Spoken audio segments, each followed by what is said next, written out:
Bueno, ahora precisamente y empezando por donde ha acabado mi compañero Kepa, a la hora de escenificar nuestra preocupación y cuál es la gravedad de la situación, diríamos que esta rueda de prensa que estamos dando es susceptible precisamente de ser considerada como una rueda de prensa ilegal, susceptible de ser considerada como una actividad terrorista y por tanto punible. ¿A tenor de qué? A tenor precisamente de la resolución de la sentencia de Gestoras Askatasuna, donde cualquier actividad que cuestione o deslegitime el propio Estado supone una actividad terrorista en base a una pretendida rentabilidad o complementariedad con bandas armadas o un cuestionamiento del orden político. La gravedad del asunto se basa fundamentalmente en que no se trata de procedimientos tanto civiles como penales, donde se vulnera el sistema de garantía. No solo se condena o se ilegaliza en base a especulaciones policiales a través de informes, no solo desaparece lo que es algo fundamental en un procedimiento penal, que es la individualización de las conductas, sino que se produce una criminalización en base a lo que son criterios ideológicos políticos.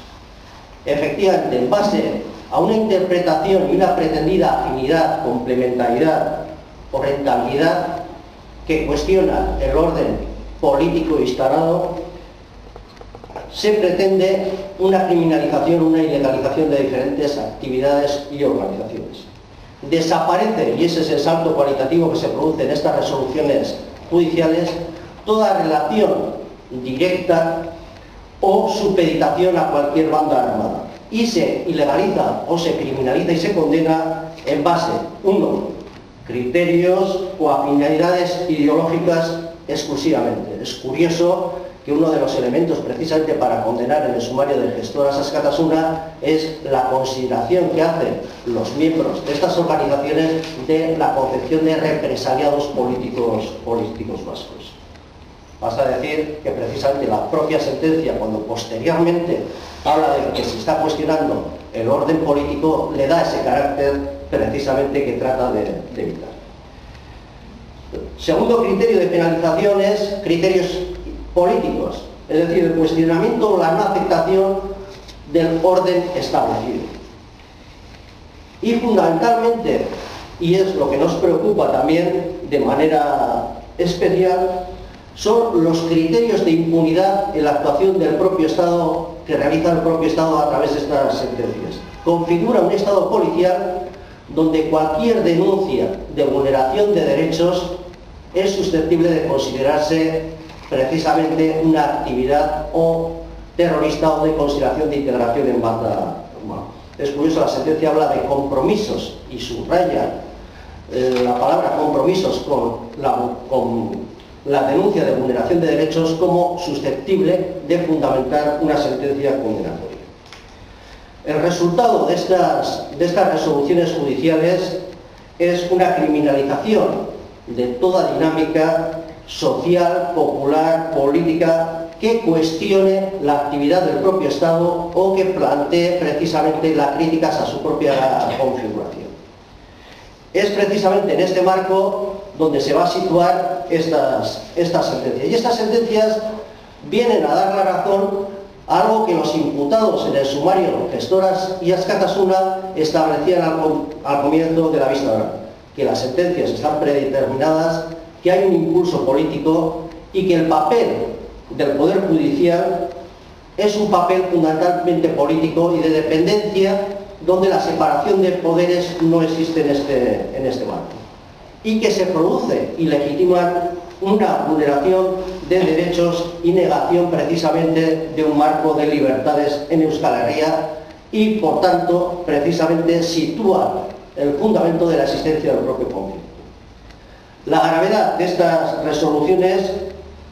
la situamos precisamente en el papel de fiscalización ideológica y política y negación de libertades democráticas, tanto en este caso de la Sala 21 del Tribunal Supremo como de la Audiencia Nacional. Precisamente estas instituciones del Estado, y estamos de alguna manera haciendo una crítica a la actuación a través de estas resoluciones, se configuran como unos auténticos tribunales de orden público. Configuran sería la segunda conclusión, y legitiman un Estado policial generando una situación de impunidad precisamente en la vulneración de derechos fundamentales de cualquier represaliado, y de ahí precisamente la configuración o la caracterización de represaliado político. Y sobre todo, además, las consecuencias que tienen es que cierran cualquier posibilidad de una resolución pacífica, dialogada, democrática del conflicto que en estos momentos vivimos en este país, situando precisamente y criminalizando cualquier búsqueda de solución política de este conflicto. En definitiva, nosotros lo que queremos hacer es una denuncia precisamente de que cualquier actividad que cuestione la actividad del propio Estado o que se choque frontalmente es susceptible no solo de ilegalización, sino además de criminalización y condena, lo cual supone precisamente que deja o desaparece el carácter de un Estado de Derecho y democrático, que es en principio lo que configuraría la propia Constitución española. Es curioso que precisamente la propia sentencia deja bien claro que lo que es el marco político del Estado y lo que es el marco territorial del Estado es incuestionable desde cualquier punto de vista, y además es objeto de criminalización o de penalización, lo cual creemos que choca o vulnera precisamente la propia configuración de este Estado. No diríamos nada más.